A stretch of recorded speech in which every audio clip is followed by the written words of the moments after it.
Bonjour à toutes et à tous et bienvenue sur ce podcast Conversation avec le hip-hop, destiné aux artistes ayant un rapport de près ou de loin avec la culture hip-hop. Culture dans laquelle on épuise matière à créer et à penser. Mon invitée est une artiste lyonnaise du hip-hop. Elle est DJ et son pouvoir musical, qu'elle associe à ses racines afro-caribéennes, puise dans la soul, le dancehall, la funk, le dubstep, le gospel, la trap et bien d'autres styles encore. Un univers qui fait vibrer le dancefloor lyonnais, mais pas seulement. Ouais, difficile de résister à ces sélections sans frontières.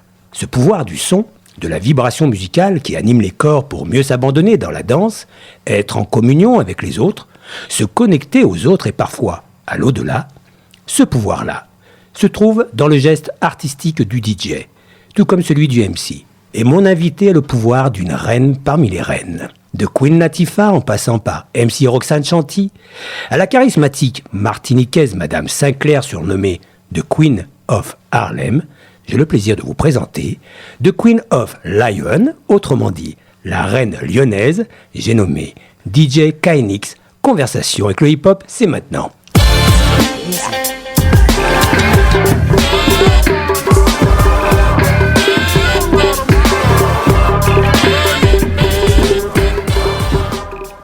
Salut Kainix, comment vas-tu? Oh yeah, salut, la forme, hein. Super présentation, donc là je suis au top. Merci Kainix. Ah bah tu le mérites. Kainix, moi je suis très vraiment heureux de te recevoir et comme je l'ai indiqué tout à l'heure, tu es originaire de Lyon mais plus particulièrement de Villeurbanne, hein, si je me trompe. Oui, là je suis actuellement sur Villeurbanne, exactement. Ouais. Alors, ça démarre donc au début des années 90, hein. C'est là que l'histoire commence, il me semble. Tu me diras si je me trompe. C'est celle d'une passion de la musique et de sa culture, le hip-hop, et où la cassette, le poste, le micro, c'est les débuts avant de poser tes mains sur les platines. Yeah, bah alors j'ai posé les mains sur les platines bien plus tard, hein, il y a 6 ans, 7 ans. La première fois que j'ai posé les mains sur une platine.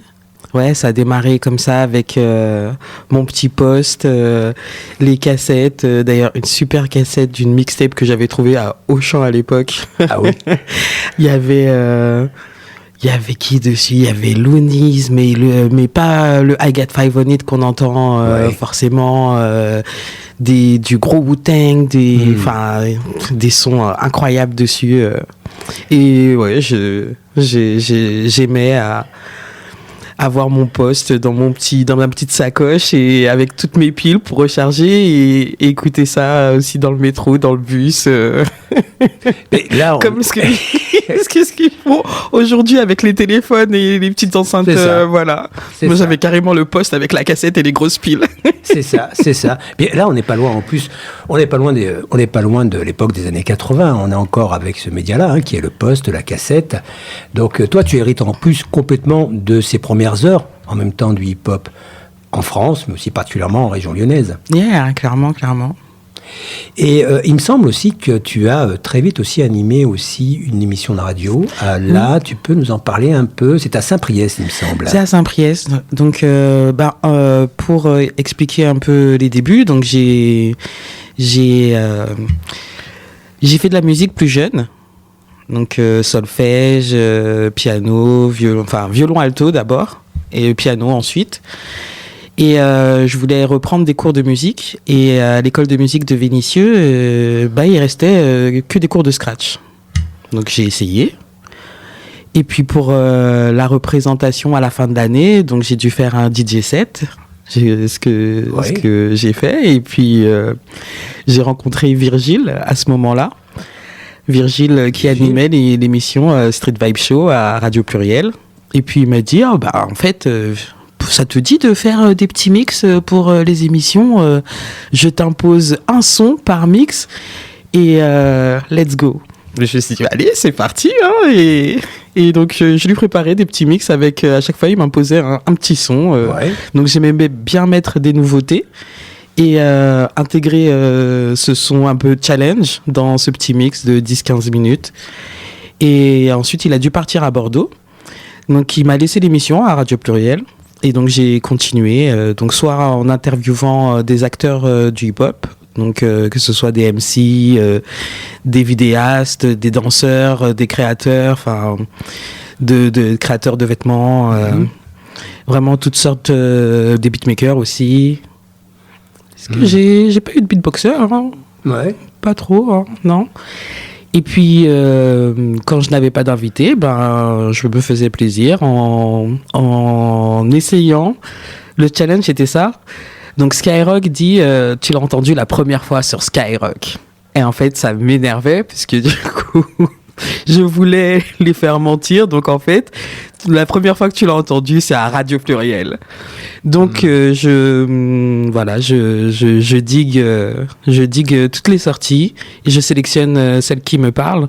Et puis, l'émission est faite que de nouveautés, parfois sorties il y a 2 heures. Et donc, la première fois, ça a été entendu sur Radio Pluriel. D'accord. Voilà. D'accord. Alors, c'est comme ça que tu es allé progressivement aussi sur les platines. Avec, en essayant les cours de scratch avec un champion de scratch d'ailleurs. Voilà. Avec un champion de scratch. Un champion de scratch. Yeah, Bonaventure, Planète Sauvage de son nom. Yeah. Est-ce que tu as eu l'occasion de rencontrer déjà le fameux DJ qu'on appelle Dynasty? Oui. Ouais. Oui, je l'ai rencontré. Tu as une anecdote, tu peux nous en parler? Il est super sympa, il est super cool, il a bien kiffé parce qu'on a fait sa première partie à la Marquise avec l'officier Zen. À la Marquise, ouais. Et c'était quelle énergie.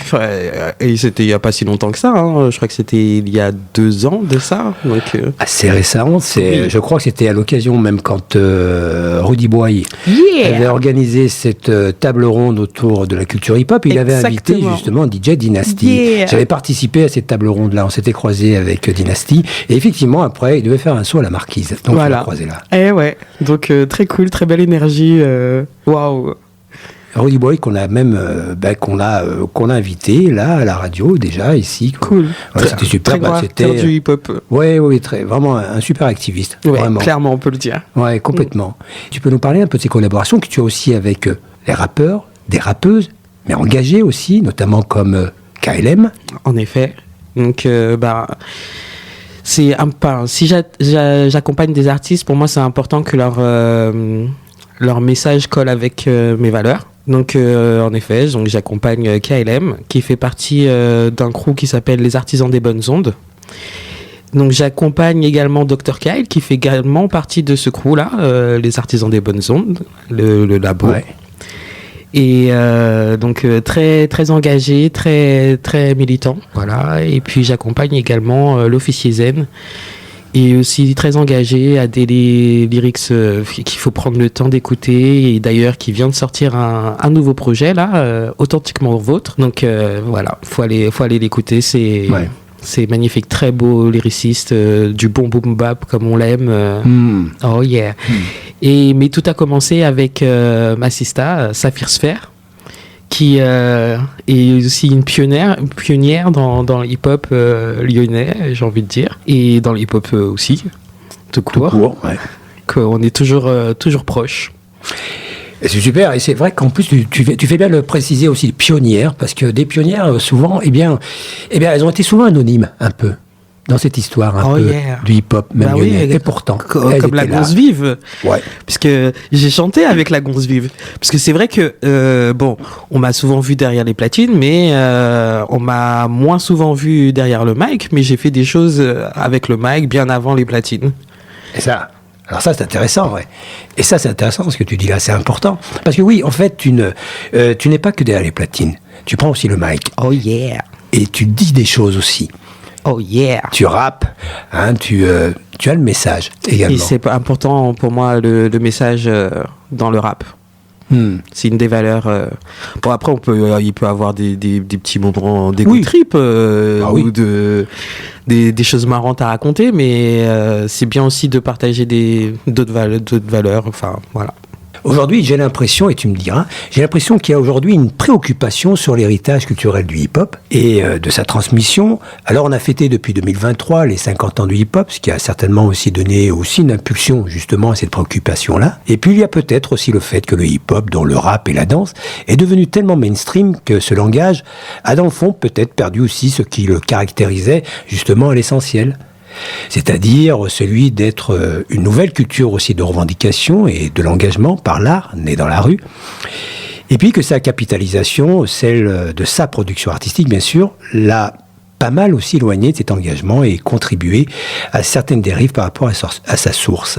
Et toi, KNX, je sais que tu apportes beaucoup justement d'importance à cette source et racine afro de cette culture musicale. Ah ouais, c'est important. C'est la base. C'est la base. Hein.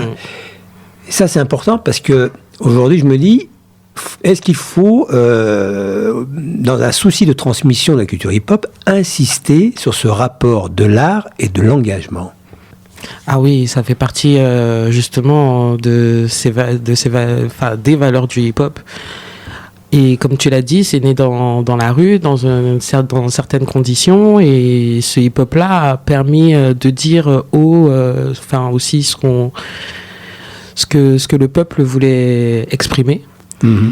Et les injustices ou des choses auxquelles ils sont confrontés chaque jour, et c'était une manière, mais comme dans toutes les musiques, hein, c'est une manière pour l'artiste d'exprimer ce qu'il vit, ce qu'il ressent. Et dans le hip-hop, c'est important. On peut avoir comme je disais tout à l'heure, des moments joyeux, et c'est bien festif, aussi de le partager aussi, parce que la bonne humeur, mais il faut pas oublier non plus le message et c'est d'être souvent un peu tout le temps, comme on dit, un peu à la croisée de ces deux mondes, c'est-à-dire celui du divertissement, mais aussi la revendication politique peut-être aussi. Clairement. Et puis alors, en termes d'actualité, je sais qu'il y a des projets dans cette ville, dans lequel tu vas t'investir, à Tarare, autour de l'initiation du DJing. Oui. Tu peux nous en parler ? Avec ma collègue KLM, justement, où on va animer avec l'établissement La Roche. La Roche, tout à fait. La Roche. Et donc d'un côté atelier MAO où on va pouvoir construire l'instru, et de l'autre côté un atelier écriture avec ma sista KLM où ils vont pouvoir construire un texte, et après on va essayer de rassembler tout ça pour donc il y en a qui se sentiront plus enclins à essayer des machines et à essayer de créer de la musique, et puis d'autres plus enclins à exprimer ce qu'ils ressentent. Donc je trouve ça magnifique, et puis ça fait partie aussi des valeurs du hip-hop, la transmission. Ouais, le partage. Le partage. Carrément. Donc on est en plein dedans, et c'est à chaque fois qu'on fait ce genre d'expérience, c'est vraiment magnifique. Et puis il y a de belles choses qui en ressortent. En tout cas, moi je trouve ça super pour La Roche. KLM, elle a un lien avec Tarare. En effet, elle est, je voudrais pas dire des bêtises, mais originaire, c'est une Tararienne. C'est une Tararienne. Ouais, c'est Tararienne. C'est une Tararienne. C'est une enfant du pays. Voilà. Et donc on n'oublie pas nos racines, voilà, comme elle l'est, et elle le reste, et elle n'oublie pas ses racines. Et pour moi, ce sont des valeurs qui font que valider mon choix de l'accompagner dans son parcours. Et je crois que toi aussi, il y a un lien qui n'est peut-être pas Tarare, mais qui se trouve pas très loin de Tarare, si je me trompe. J'ai ma mère à Amplepuis, oui, voilà. À Amplepuis, voilà.